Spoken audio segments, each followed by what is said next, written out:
Welcome, everyone. Thanks for joining us today for this MycoClinics. We will have a MycoClinics entitled Trauma-Associated Fungal Infections today.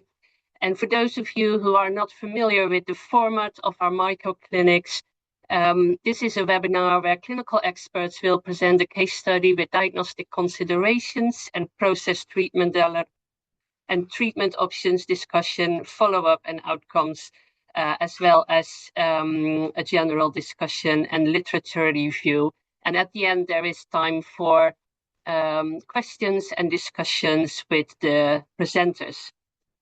Also of note, tell your colleagues who are not able to join today that the recordings will be available on our MRC CMM YouTube channel.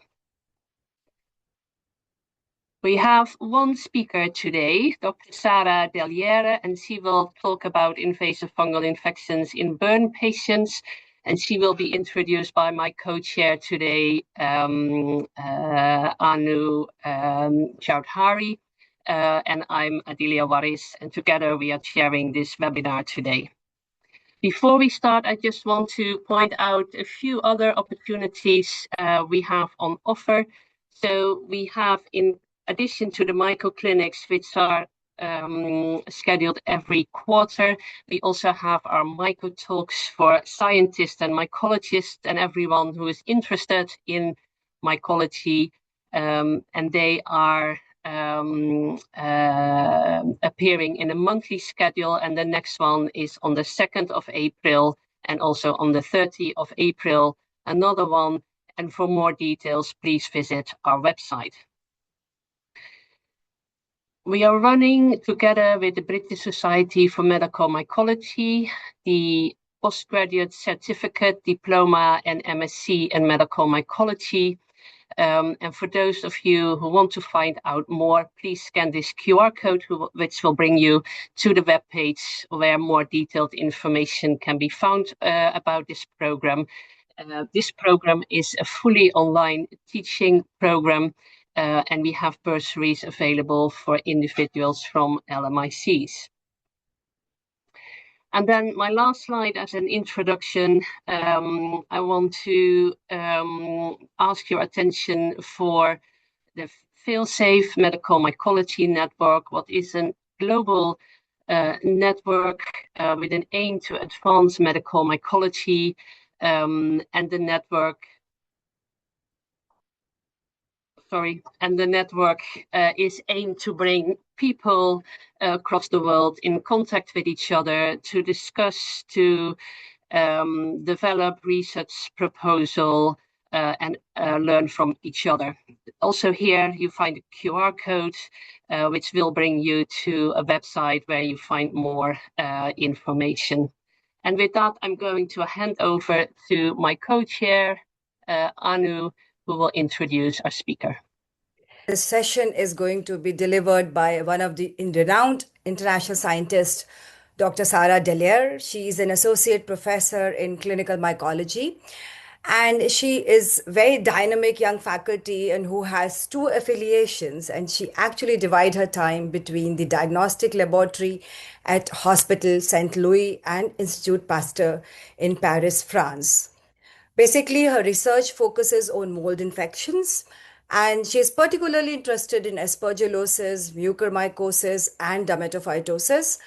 And her work mainly involves the host pathogen interactions, immunology, epidemiology, and antifungal resistance, and also a lot of diagnostics. She works for fungal diagnostics, basically for these invasive mycoses.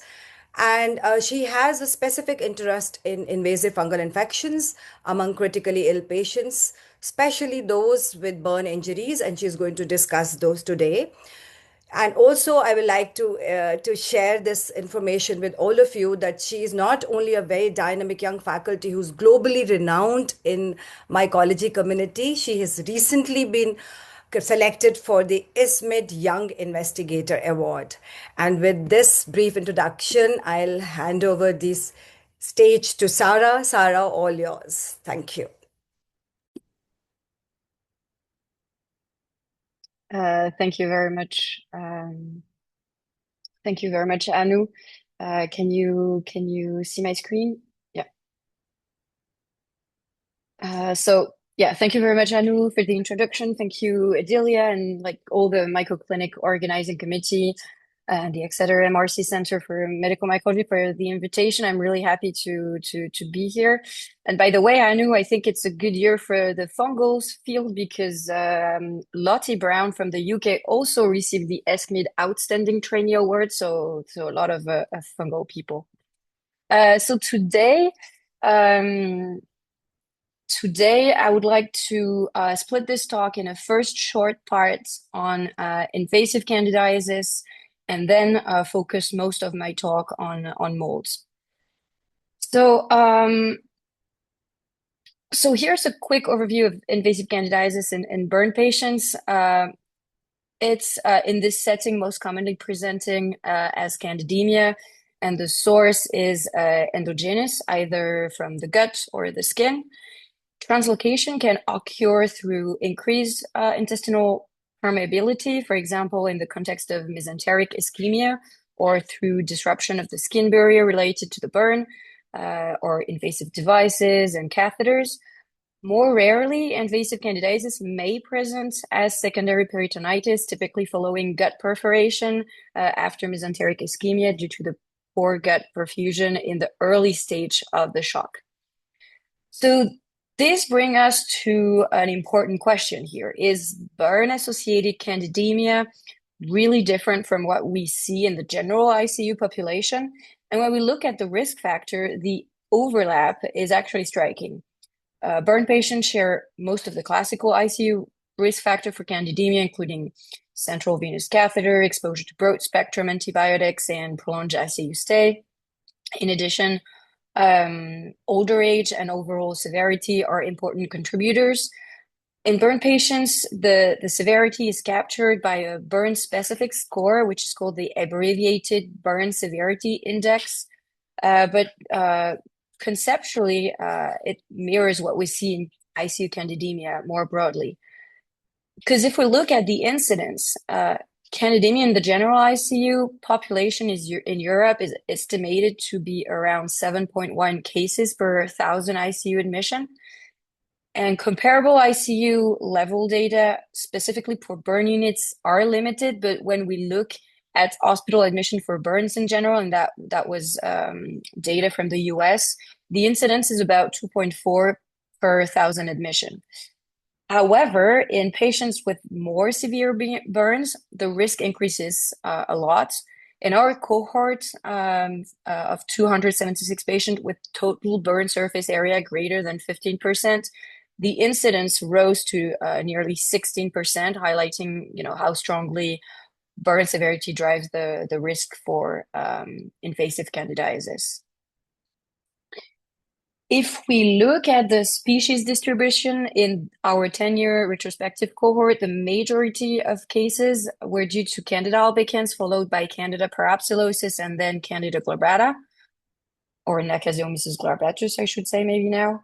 This is slightly different from the usual French epidemiology, where usually we find a close second after Candida albicans, Candida glabrata.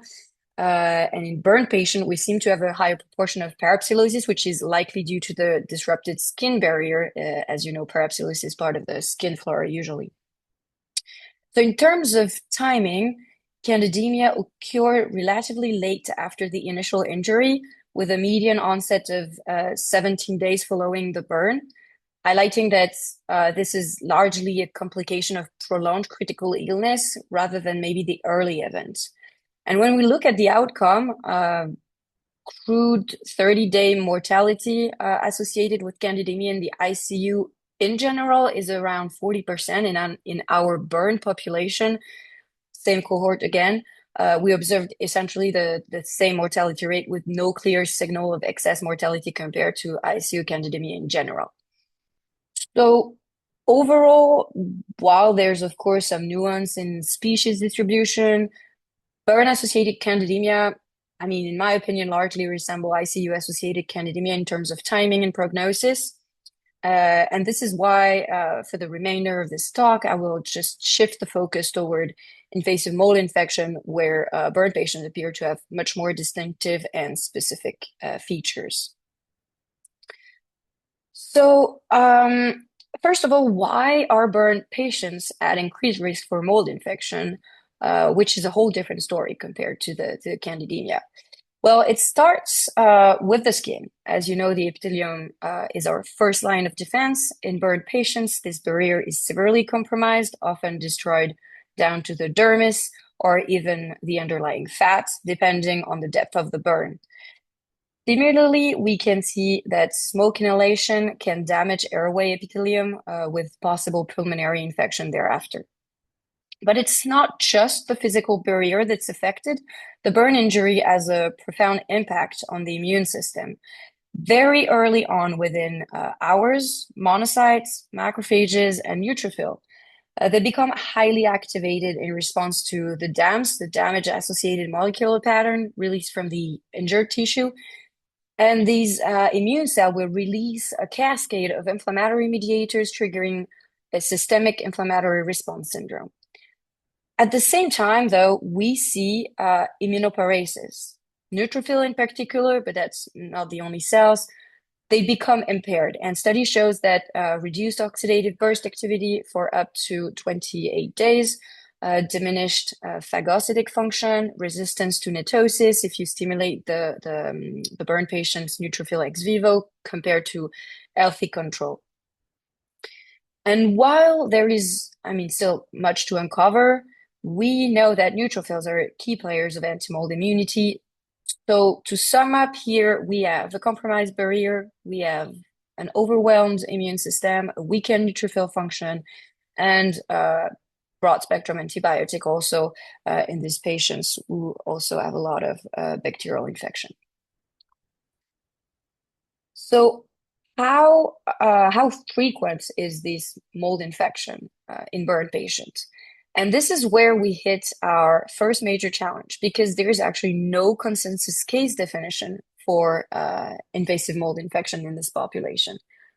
There's nothing in the EORTC MRG criteria, nor in the FUNDIQ or elsewhere. And now, of course, if histopathology shows hyphae invading viable tissue, we'd all agree that qualifies as a proven infection. But in reality, the turnaround times of such exam are so long that biopsies are never sent anymore to histopathology. So for that case definition, actually, I ended up doing a systematic literature review spanning 50 years, and I found 20 studies that proposed their own case definition, but fewer than 3 agreed with each other. So that tells you how variable the field still is in terms of comparison between studies. That said, despite this limitation, we do have some guesstimation of the incidence, and in the general burn population, invasive mold infection occurs in roughly 0.1% of cases. But if you go to severe burn patients, which are usually defined as having more than 15% total burn surface area, then the incidence rise to 20%. And that was in our cohort using this definition that I will discuss again later.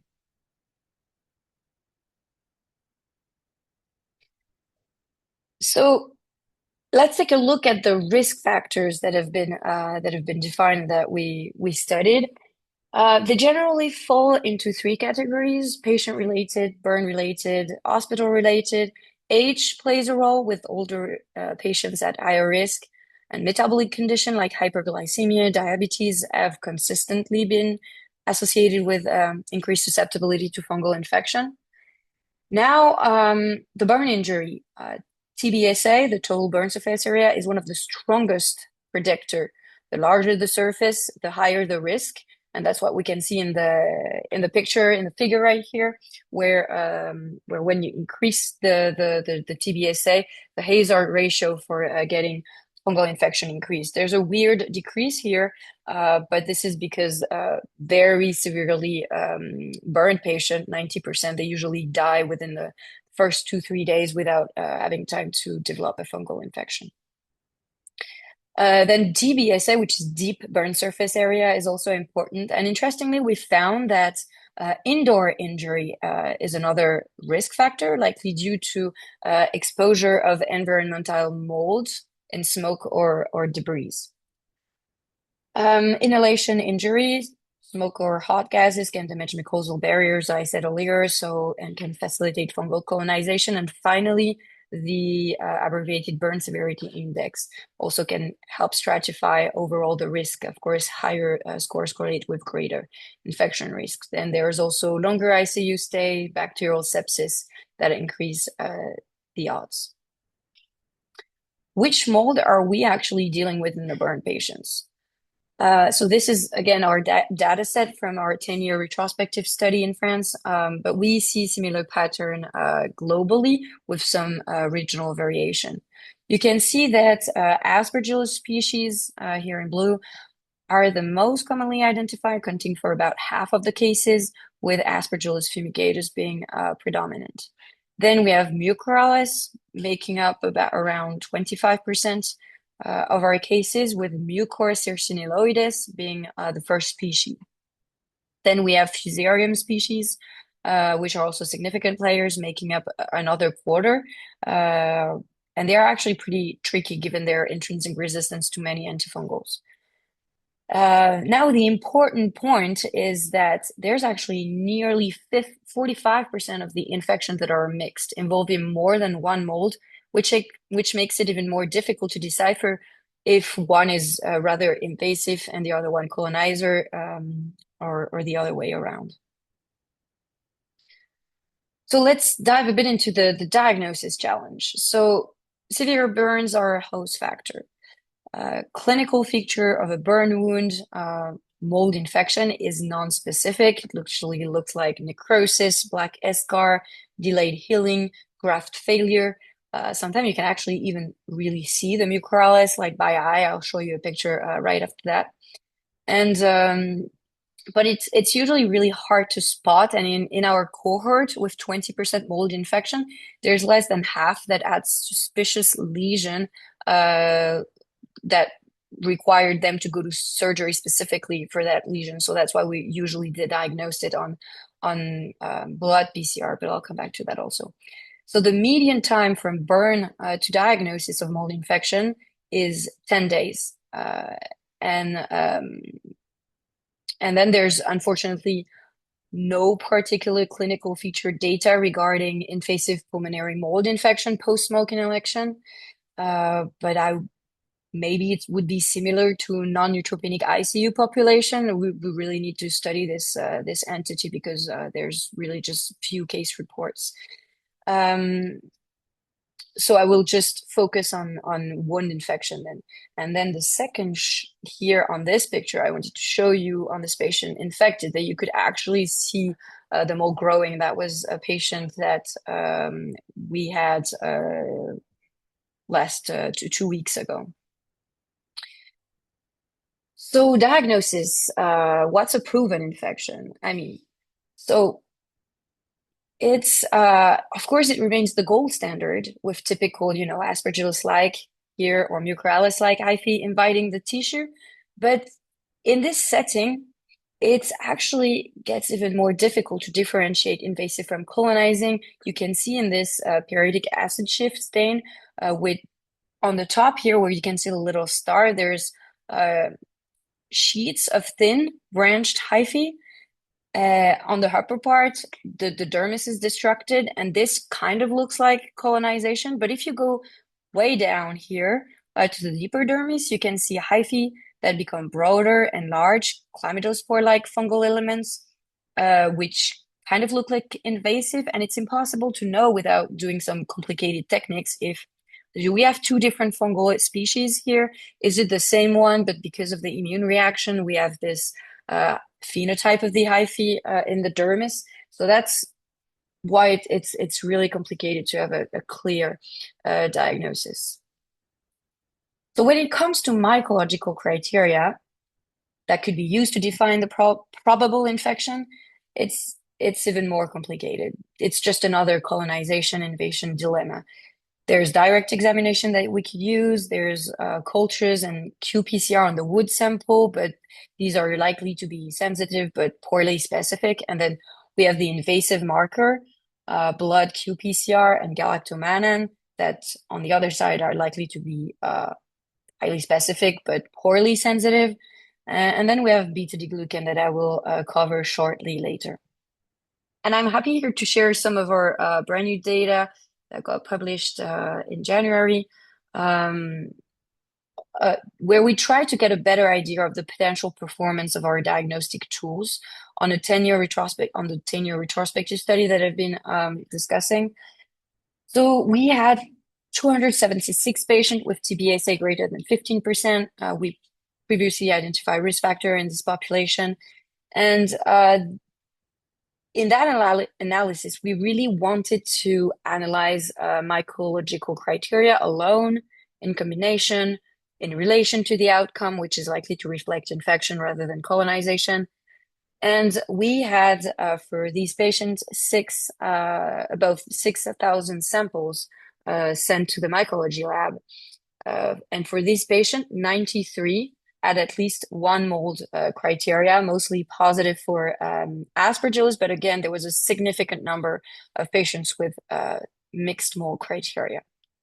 And what we consider a mold criteria is here, either in the blood, a specific species-specific qPCR, galactomannan greater than 0.5, on a skin sample, direct microscopy or positive culture, and then on respiratory sample, direct microscopy culture, species-specific qPCR, and galactomannan greater than 1.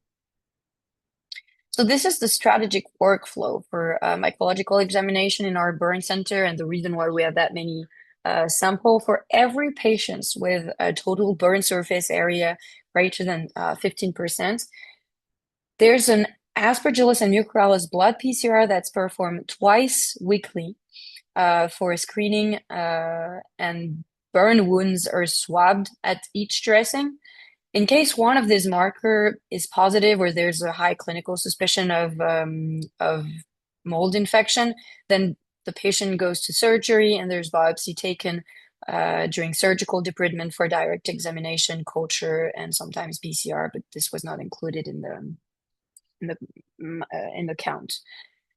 And then the patient would be monitored if it was positive. The galactomannan and the beta-D-glucan were rarely prescribed. We don't have a strategy for that, so it was only at the discretion of the clinician in charge, not part of the algorithm. So that's why we will not have a lot of data on this. Few characteristics about this cohort: mostly male. We have a median TBSA of 33%, a mortality rate of 21%. We had a median number of sample of 17 per patient, mostly cutaneous, with half biopsies and half swabs.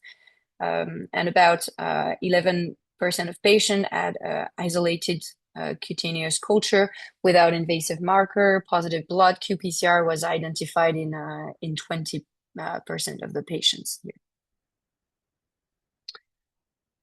We did not observe a significant difference in survival according to the mold genus involved, whether it was Aspergillus, Mucorales, or Fusarium.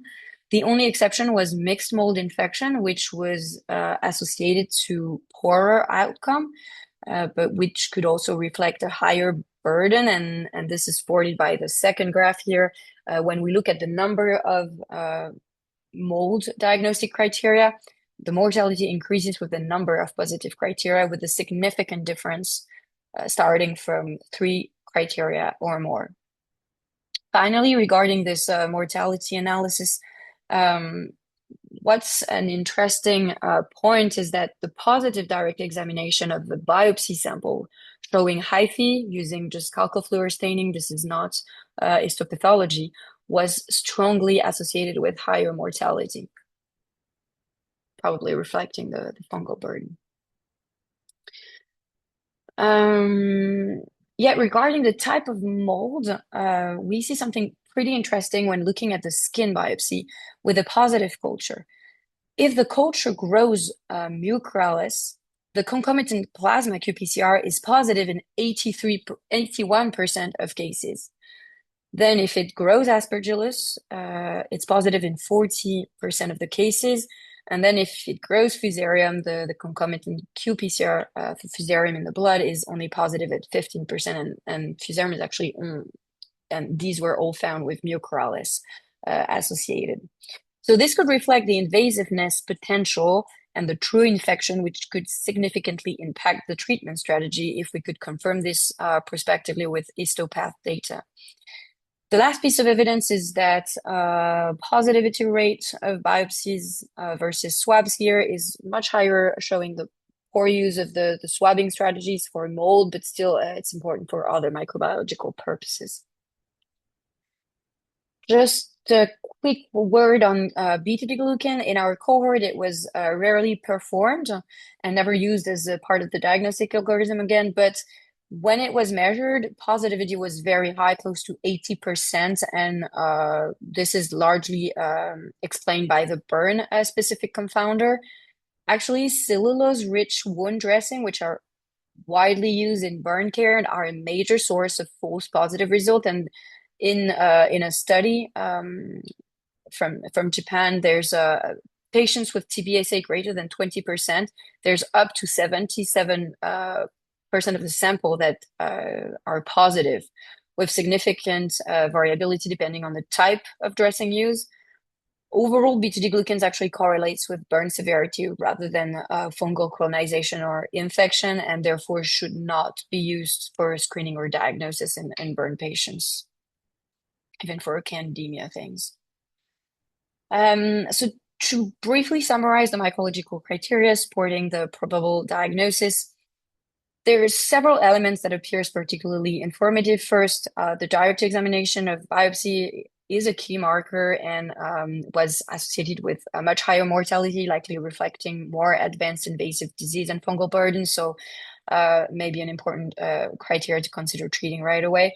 Then the culture, targeted biopsy, of course, more important than swabs. Then the skin sample PCR, I mean, doable, but likely to be not suitable as a screening tool and be positive by contamination, could help estimate fungal burden. But again, you would need to standardize the piece of skin that you would put. The blood qPCR appears to me to be an essential marker of invasiveness in this infection and a really good marker for mucorales. For the antigen detection, the data remain limited for galactomannan, and beta-glucan is highly inspecific in burn patients. So for the treatment part, I'll actually skip that because there is nothing particular about the choice of antifungal compared to what we're used to, associated, of course, with the surgical debridement in this case. We are severely lacking data in that population. And there's many blind spots, including the best topical option, we have no large data sets on PK/PD for antifungals. We don't know about the duration of treatment. All these questions are still pending. Mortality is high in patients with invasive mold infection. The rate ranges between 20 and 70% according to studies, but again, the lack of case definition does not really help here. Importantly, invasive mold infection was independently associated to death in several studies, highlighting the importance of early detection and intervention. Which brings us to the question, who would benefit from early detection and antifungal management? Well, in our center, we screen twice weekly patients with a TBSA greater than 15% with plasma Aspergillus and mucorales PCR. And this strategy has been shown to first identify mucormycosis about 11 days before getting a positive culture here. And second, it actually decreasing mortality from 70% to 30% if treatment is initiated at the positive PCR. And this has been recently replicated in a bicentric study with another university hospital in France, Lille, and we found the same results.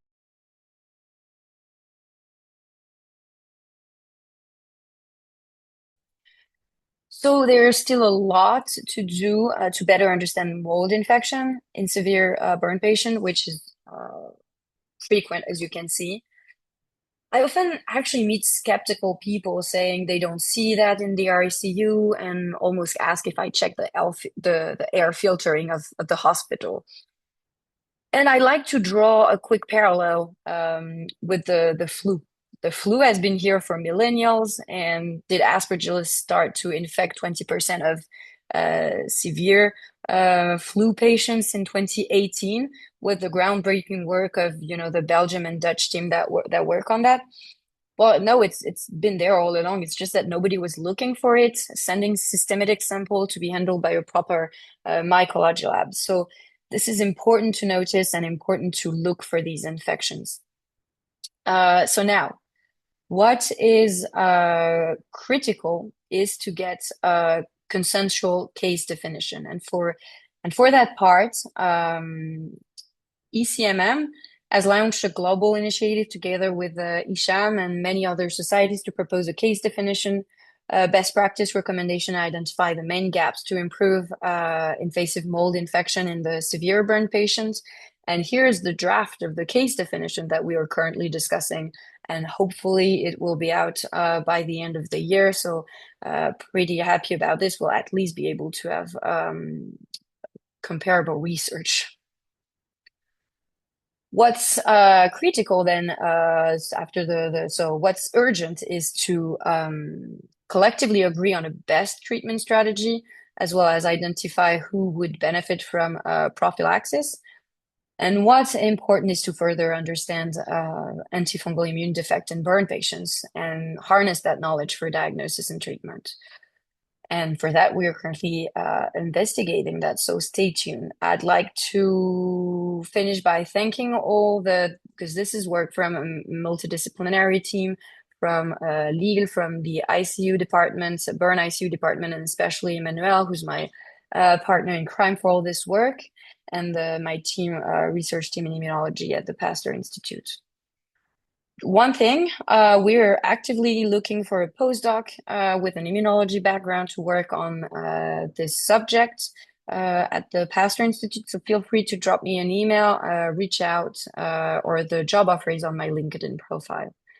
And with that, I would like to thank you for your attention.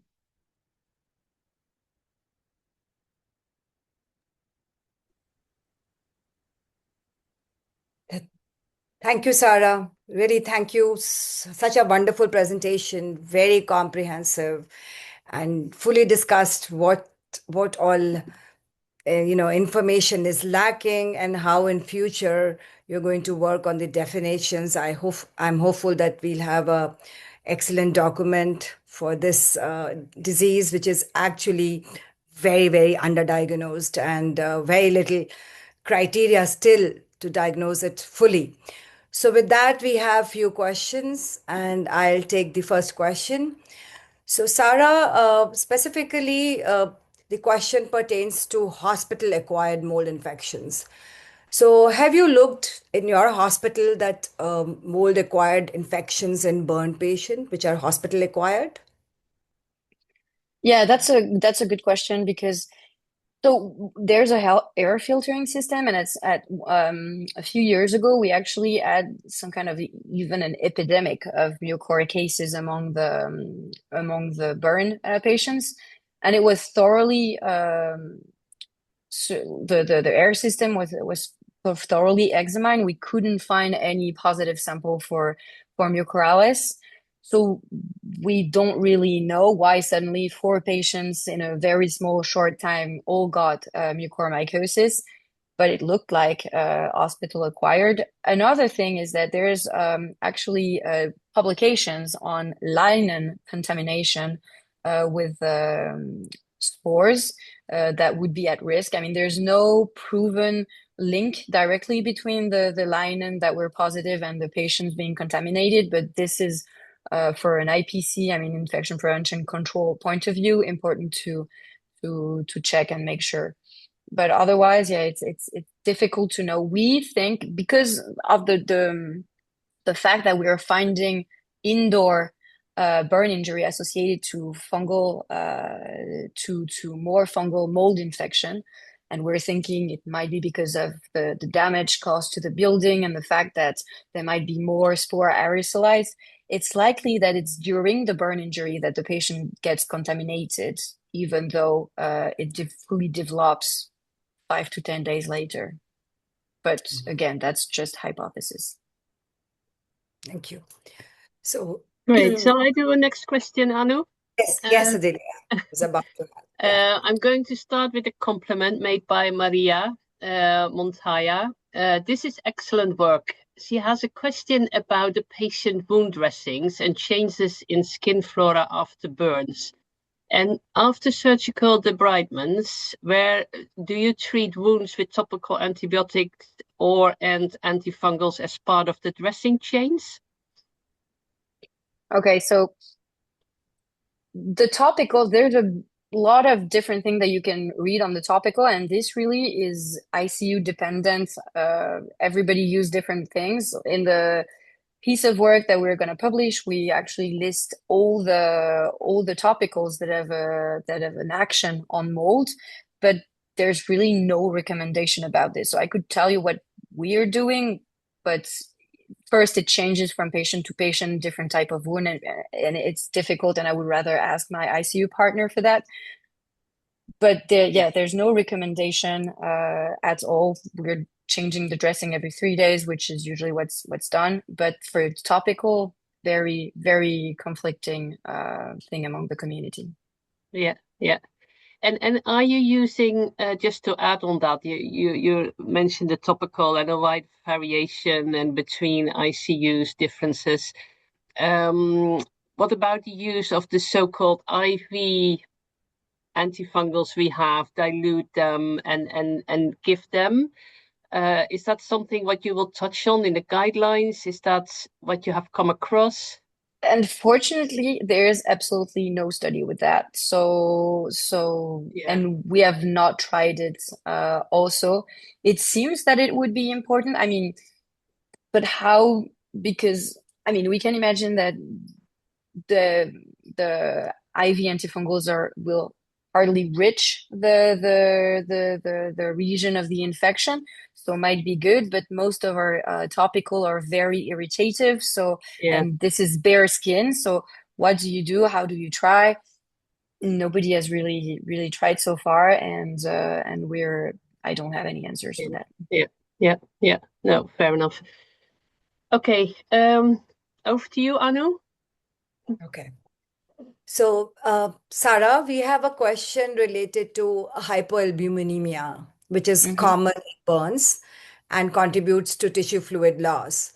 So, which can make dressing damp and dilute the topical agents which you use. So, the question is that the supplement albumin, it's not recommended unless hypoalbuminemia is contributing to organ support. And could a lower threshold be justified in burn patients with invasive mold infections? So I couldn't give you the exact recommendation, but all our burn patients with hypoalbuminemia receive external albuminemia. Again, I'm not the burn ICU physician here, but they do receive. This is a really interesting point, the hypoalbuminemia, because I don't know if you've seen that latest important publication by our colleague Georgios Chamilos, saying that hypoalbuminemia is likely linked to mucormycosis. So when I saw that out, I definitely wanted to check, because this was not part of our criteria that we looked into in the burn patients. But it's definitely an area to look at. Yeah. So, Anu, you go, or oh, you can go. The question about why do you see I think it was a greater incidence of mucor versus aspergillus involvement in these patients? I'm not sure I get the question because in terms of Yeah, I incidence, think there's more aspergillus, but in terms there's of, more aspergillus. yeah, there's more aspergillus than mucor, which is kind of just a regular, I would say, epidemiology for invasive fungal infection. But there's actually quite a lot of mucormycosis, and probably because of its invasiveness potential. I mean, they look more invasive if we look at the positivity rate of qPCR comparing Yeah, between aspergillus and mucorales. Again, hypothesis. yeah, That's what we observe. Yeah. yeah, yeah. Yeah, I was struck by the fact that your PCR for Fusarium was so low in Hmm. contrast with the Mucorales and the Aspergillus, because Fusarium we know is also sporulating in tissue and is disseminated more easily or gives bloodstream infections, etc. But it seems to be the opposite happening in the skin, maybe. Yeah, I mean, maybe you really require some kind of particular I mean, usually Fusarium, it's like 100% fully neutropenic patients, hematology patients. Here, it's definitely some kind of IC related mold infection, which in this case, we're not used to seeing Fusarium, so probably has to do with the immune system. Yeah, And yeah, very low rates. And this low rate was actually associated to also having positive mucor PCR at the same time. So I was wondering if maybe the like angio invasion by the mucorales was actually helping the yeah, fusarium get into the blood system as well. yeah, yeah. So, Adelia, can I take another question? Yeah, sure. Okay. So, Sarah, one of the question is first a compliment for you. Super interesting talk, Sarah. So, the question is, are you going to look into the presence of toxins in the serum of burn patients, which could have been inhaled? Like, do you characterize or do you have spectrum of toxins which are? If toxins are proteins, yes, but if not, no. I mean, if we're talking about like methemoglobinemia, this kind of thing, we're not looking at this now, no. So, which proteins do you see? Which toxins do you see? I mean, at the moment, we're just focusing on immune. I mean, I'm not looking at any toxins at all. For now, we're just focusing on immune pathways and immune-related proteins that we're seeing in the serum. I don't really see toxins being measurable. I mean, I haven't checked the data set, which is very huge, but and really focused so far the analysis on we've been focused on the immune part, but could have a look. Okay. So the other two questions are related to the culture techniques and the specimen collection. So one of the question is, how do you take wound swabs for mold infection, and what do you suggest about taking swabs and the criteria? And the second is, how do you interpret the culture? I mean, if you have multiple colonies, how do you go? So swabs, I wouldn't recommend. I mean, for diagnosis of mold infection, I wouldn't recommend. What's being done is that they swab the patient each time they do a wound dressing. They swab the wound. They kind of target it to if there's any pus or anything that looks like it's not looking like a healthy wound. Then they would swab it. It would be sent to the department, and then it grows both bacteria, and it's also important to acknowledge the bacteria part. I mean, in this patient, there's actually 92% of the patients that developed bacteremia as well. So really important for the bacteria parts, colonization and everything. For mold, not really. And then what was the other part of the question? How do we culture it? No. How do you interpret the culture? Oh, how do we interpret? I mean, whenever it's growing, we definitely, if any mold is growing, we'll definitely this. If it's a swab, it will actually target going to surgery and trying to identify in that patients is there anything that looks like a necrosis made by a mold? And then we would receive a lot of biopsies to make sure that is there a part of this patient that is infected by mold, and then it could be started to be treated. If it's from the biopsy directly, then yeah, we take a much greater care, but we never overlook a mold growing in any of this sample. Yeah. Okay. There's, So Adelia? yeah, there is a great question. Can povidone iodine be used to clean wounds in burn patients with a perspective kind of, has that a positive effect of decreasing fungal burden? This is a good question. I don't know. This is really a very specific, and we don't use this topical agent, so I don't know.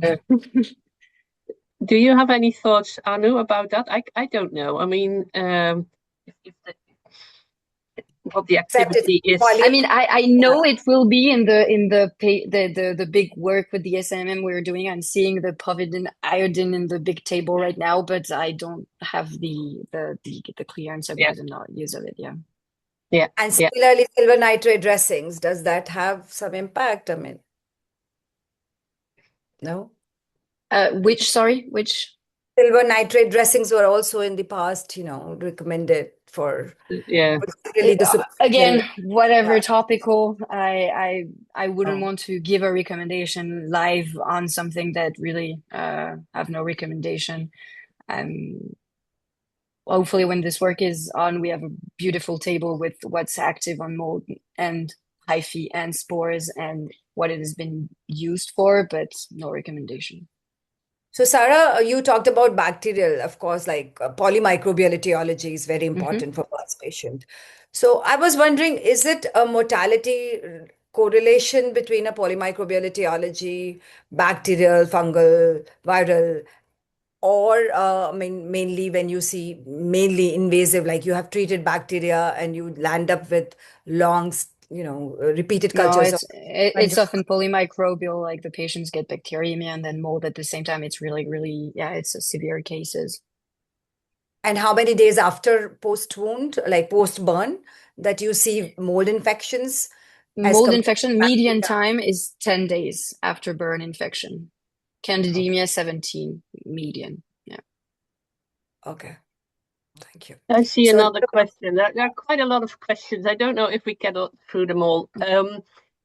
This is an interesting one about the cause of the burn factor related to the type of fungal infection. So have you been able to see a difference if the burn injury was caused by fire or a chemical?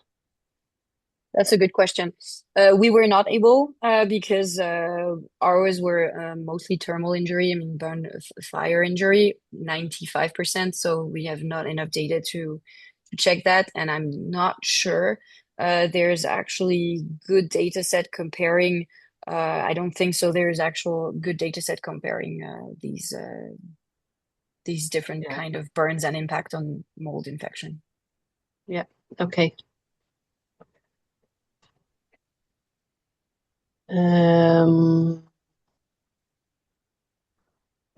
question about the pentraxin differences in burn patients without invasive mold infection. So is the reduction specific to the burn as a factor or to the combined burn and invasive mold infection?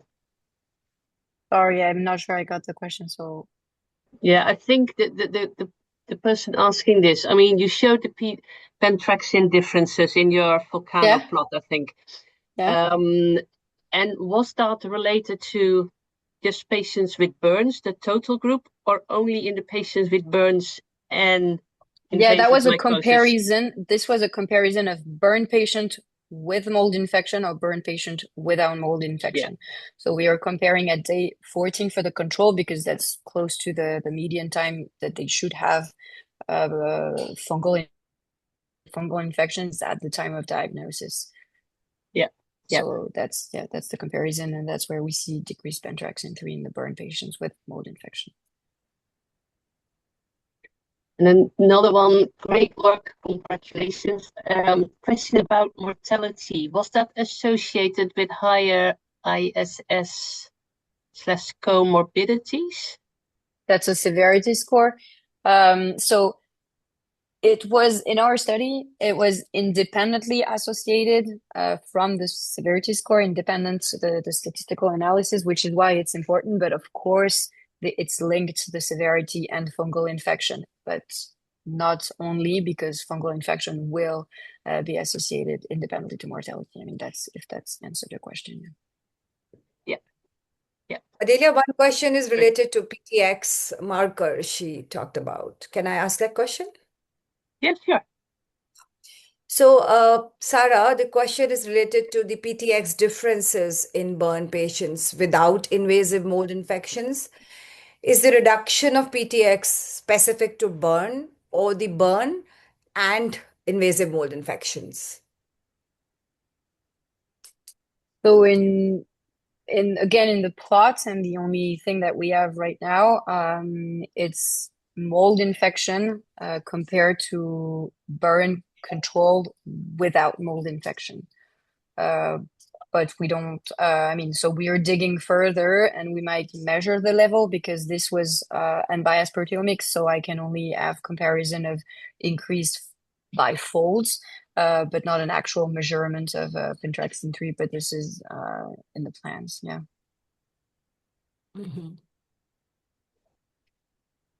So, also one of the question is that, is there any difference in the invasive infections with the cause of the burn, if the burn is a chemical burn or it is injury by fire? So do you see the group of fungi which are different in the both of these categories? Yeah, so I think this I might have answered already, and there's we just in our cohort we just had 5% of other not thermal injury, so couldn't look at it, and the work on fungal and mold infection in general in burn patient is quite rare. If you don't look for them, you won't find them unless your patient becomes a real strawberry and with like mucorales growing.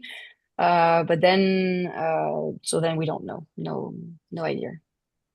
So do you have in your cohort war-associated injuries or others like? No, we don't have war-associated injuries in Paris, France. I mean, but there's actually really good work on this from do you know, from Israel, and I think that since it actually shows there's a lot of mucorales and the infection might be shorter in times of onset, so I think the contamination is most likely happening there, and a blast injury, war injury is most likely to be contaminated with a lot of dirt, and I think those are at even higher risk. Yeah, but again, it's I no expertise in that kind of patient. Yeah. Okay. I think looking at the clock, we need to wrap up this MycoClinics.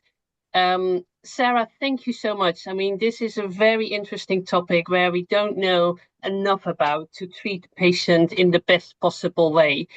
So looking forward to see many data coming from your side and from others, hopefully. I thank Anu for co-chairing this MycoClinics with me. It was a pleasure. And thanks for the participants. We had 137 people tuning in. So huge interest in this topic, and probably also reflecting that this is a clinical challenge when confronted with these patients or comparable patients like, very large trauma patients, which are probably kind of, posing us for the same challenges, what to do, how to treat, how to diagnose. So thank you so much, and see you for the next MycoClinics. Thank you, Dellière. Thank you, Sarah. Pleasure. Thank you. Bye. Thank you very much. Bye. Bye.